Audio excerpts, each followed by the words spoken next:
Assalamualaikum warahmatullahi wabarakatuh. Nama saya Muti Amanda dari kelas 10 SKPA. Hari ini saya akan mempresentasikan materi PowerPoint yang saya buat kemarin. Judulnya adalah kebutuhan sosiokultural.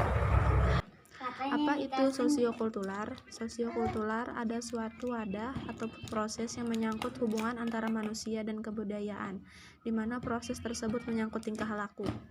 Sosiokultural terbagi menjadi dua tokoh bagian, yaitu Piaget dan Vygotsky. Piaget berpendapat bahwa belajar ditentukan karena adanya kerasa individu, artinya pengetahuan berasal dari individu. Siswa lebih memilih berinteraksi dengan teman sebaya daripada orang dewasa.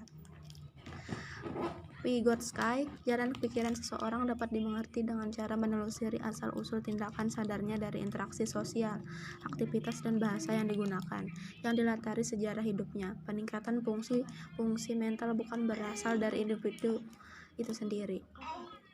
Teori belajar sosiokultural meliputi 3 konsep, yaitu hukum genetik tentang perkembangan, zona perkembangan proksimal, mediasi. Pengaruh sosiokultural pada perkembangan kognitif.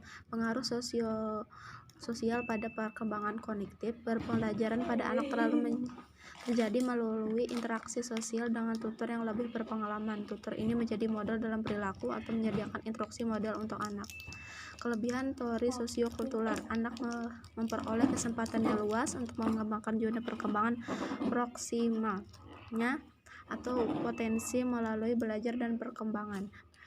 Pembelajaran perlu lebih dikaitkan dengan tingkat perkembangan potensialnya daripada tingkat perkembangan aktualnya. Kelemahan dari sosiokultural: terbatasnya pada perilaku yang tampak, proses-proses belajar yang kurang tampak seperti membentuk konsep dan belajar dari berbagai sumber belajar. Aplikasi teori sosiokultural: pendidikan nonformal, pendidikan informal keluarga, pendidikan formal. Pendidikan informal keluarga. Pendidikan anak dimulai dari lingkungan keluarga, di mana anak pertama kali melihat, memahami, berdasarkan pengetahuan, sikap dari lingkungan keluarganya. Oleh karena itu, perkembangan perilaku masing-masing anak akan berbeda manakala berasal dari keluarga yang berbeda, karena faktor yang mempengaruhi perkembangan anak dalam keluarga beragam. Pendidikan nonformal. Pendidikan nonformal berbasis budaya, banyak bermunculan untuk memberikan pengetahuan, keterampilan, dan perilaku pada anak. Misalnya kursus membatik. Pendidikan ini diberikan untuk membekali anak hal-hal tradisi yang berkembang di lingkungan sosial masyarakatnya.